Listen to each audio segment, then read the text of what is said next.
What's up, street team?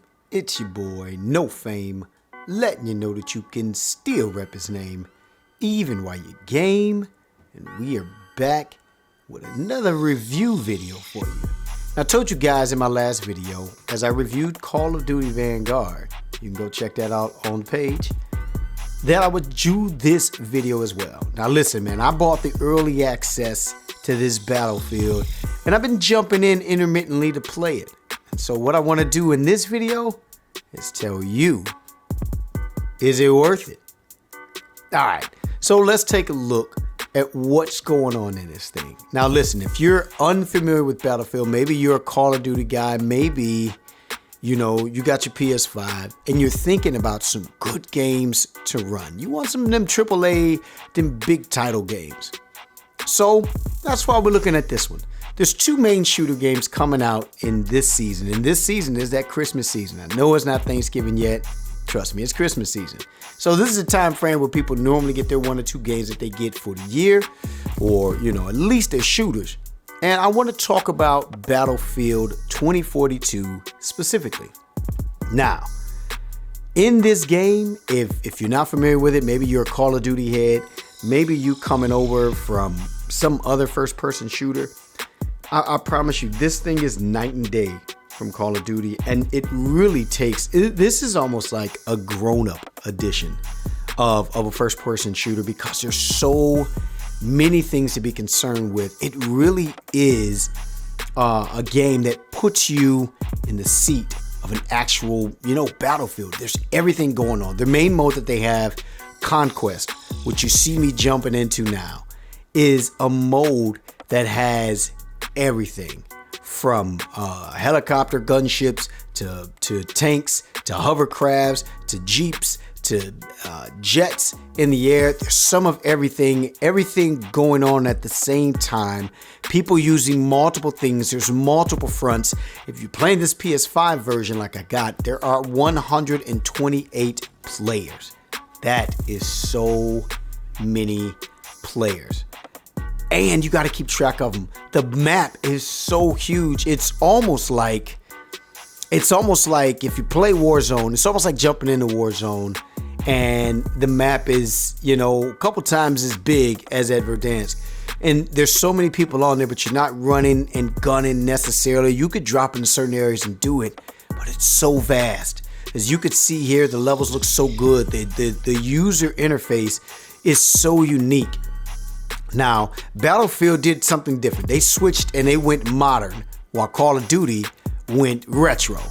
And so within this, to see their take on modern, we haven't seen that since Battlefield 4. It was quite some time ago. I played Battlefield 5, and that was my first time getting back into Battlefield like that for a long time.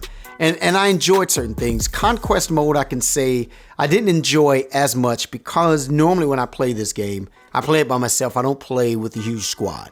So when you don't play with a huge squad, you're left out there lone wolfing, trying to do certain things to have some fun, affect the objective. Shoot, even when you have a squad, it can be tough because the effects that you have are so little. Look at this. This guy just dropped down. He already knew what he's doing. A lot of these guys have played this thing and they play it all the time. So a lot of these Battlefield heads, they just murking me out there. This is probably not great gameplay in the background, but that's okay because this is a review. So I want to talk about certain things. There's no story campaign to this if you didn't know that. They didn't do that because they want to focus on multiplayer. They want to focus on you being on the battlefield. And I think that they did a really good job of it. It looks fantastic. Look at the sand. Look at the sky. You can see the contrast between where the clouds meet. You got certain different weapons out there. You see, I was just getting torn up by a tank. And that's something that changes your mindset when you're on a battlefield because you're not just worried about players and what area they're in. You got to worry about tanks coming out of nowhere, blasting you, chopping you down. You got to worry about where your players are. You can't revive people. I don't have anything for that tank. I probably should not have pressed this. There's nothing I can do but that. And so Battlefield is different for that. They do have another mode called Breakthrough, and that one is more infantry based, a little bit smaller maps. But you still run into the same issue because it still has vehicles. Now, like I said, in Battlefield 5, they had modes where there were no vehicles. There were just you going on and having infantry battles, and it was fun. It was different. There's no kill streaks. You don't have to worry about that. So that's a difference. If you're unfamiliar with it, as I said, you get to choose your weapons. You get to change those weapons on the fly. You could play a solo/co-op mode with other people and figure it out, try and get yourself better. But, you know, shooting the AI is not the same thing as shooting a person. And so those things, you know, could be problematic.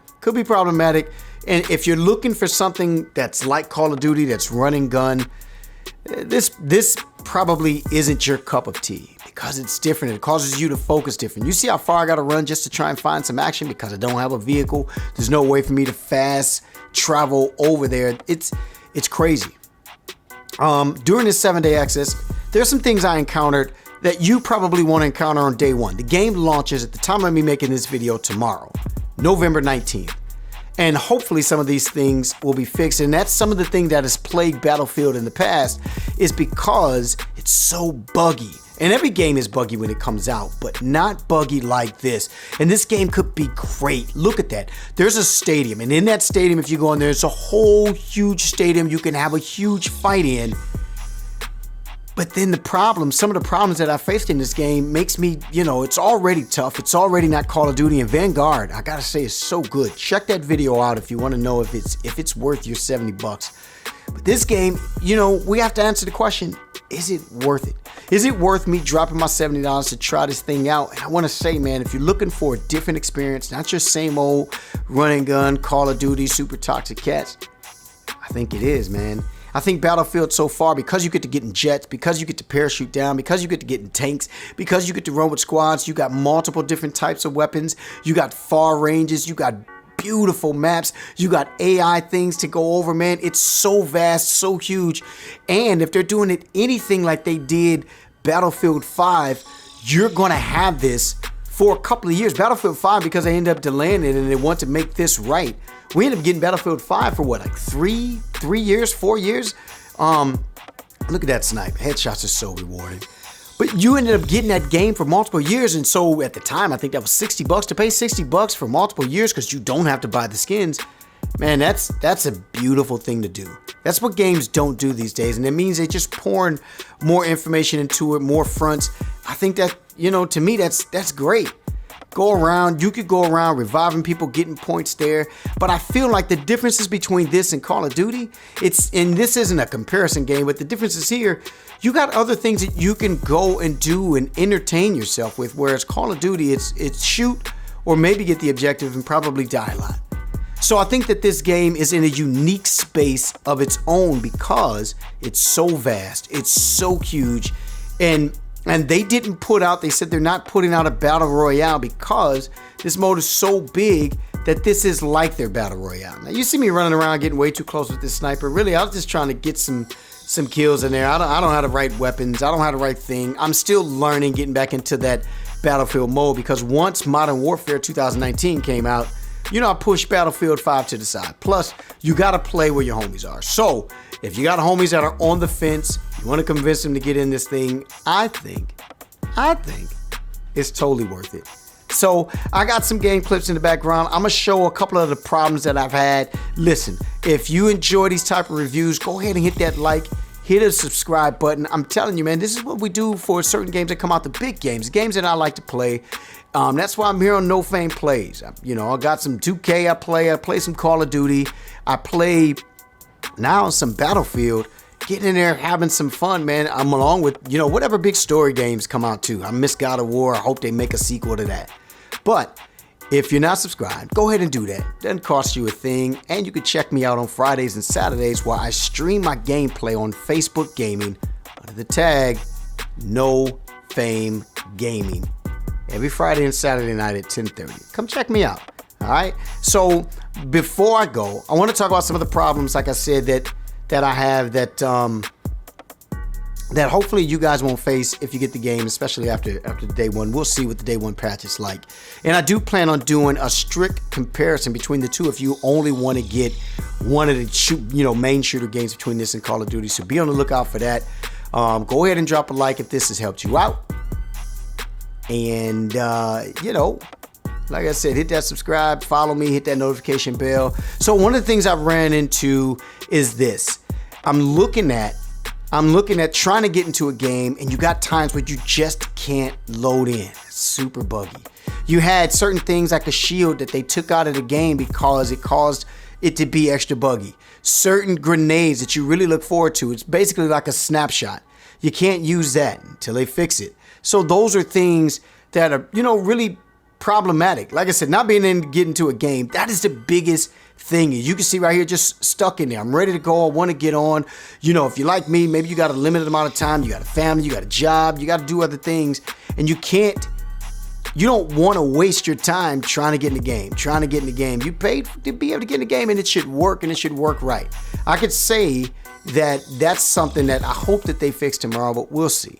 You know what I mean? That's the biggest issue that I've faced so far. The gameplay, once you get in there, I think it's normally pretty smooth. Being able to see people has been pretty smooth.